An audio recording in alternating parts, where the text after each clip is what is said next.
Jalqabee warqa caalfata.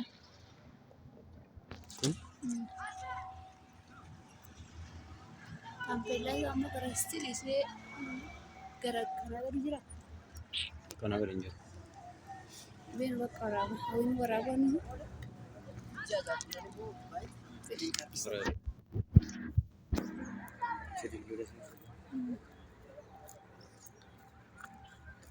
paarkii caalu. Kisi keessa kaawwadhu isa waayifaa.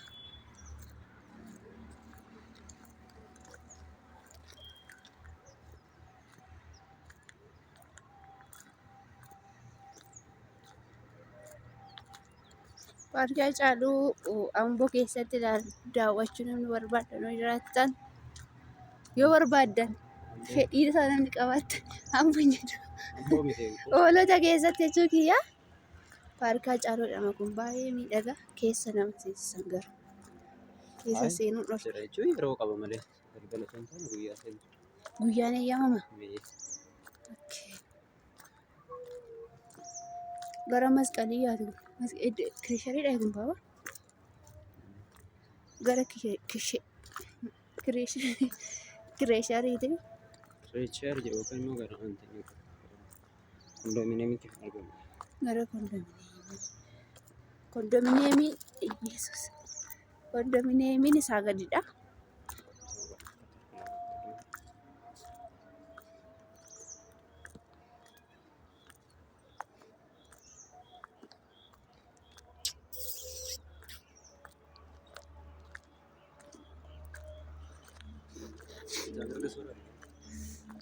Wakii ba'aa jirra.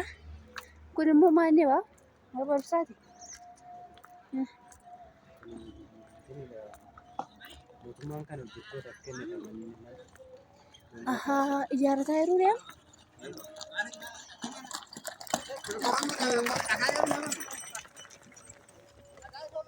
Dhuunfaadhaan qabachuudhaan ammas keessa. Mana as keessa jiru yoo magariisa xiqqeellaa kana keessa kun. Waaqayyo. Maal namatti tolaa? Baay'ee miidhagaadha. Yesuus. Sana paarkii caaluu jedhama. Taappeellaa isaa kun karaa oliirra gaaratti hambisne sa'aatii 12dha.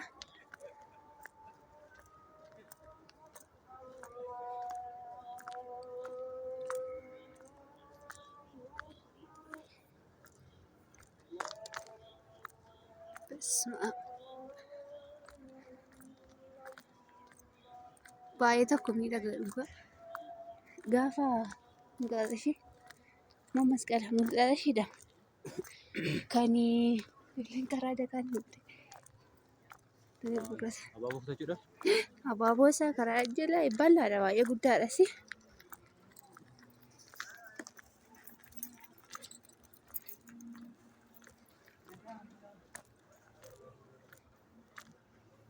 Manni isaas keessa raayi. Moosuma namaatu mul'ata gamasitti.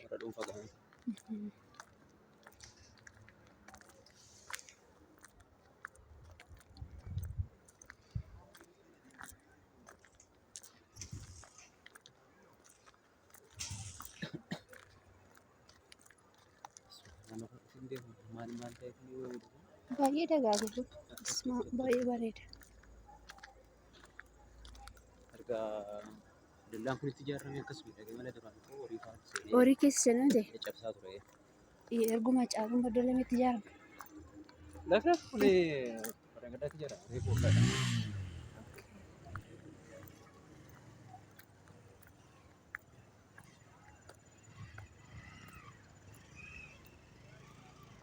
Wakii galgala.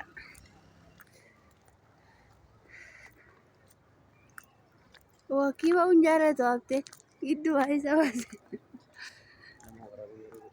Nama waraabuu.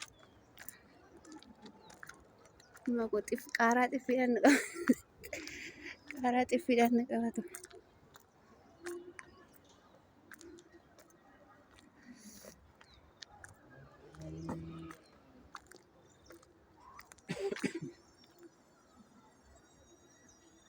Arungaadessa baay'ee tokko namatti tola. Samiim No, no, no. akkatti seelee. Darasuu. Laashii qabu.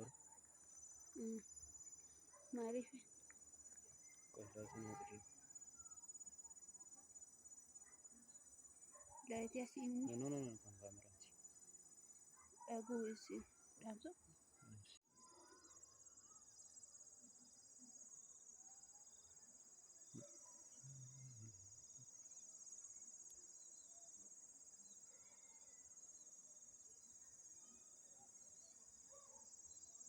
Jalaadha seelee.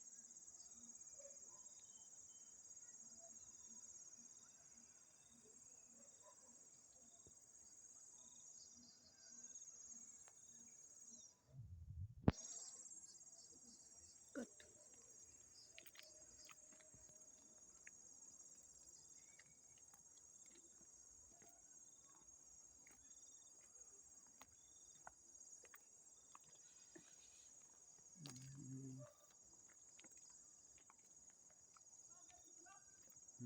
Kallattii gadii kanarra immoo hospitaalatu jira. Hospitaala hoolotaa isa guddaa beekamaa Saglan Waajii kan jedhamu jira. Birallee hin qaqqabnu amma dukkanaa jira. Kun ulaa gadii kana keessatti kan argamu.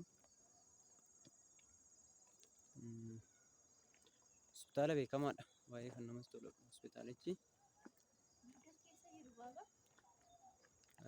Mooraa kana keessa too nama gashanii guyyaallee hin gashu turanii. Nus yeroo malee baanee ka bosonaa fi marga akkamii jira as keessa. Guyyaa tokko bal'inaan isin daawwachiisna jedhee abdii qabna. Guyyaa wayii. Eh, Inni. Ni goona.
Kuni paarkii yaadannoo Hacaaluu kun baay'ee dheeraadha, baay'ee guddaadha. Magaalaa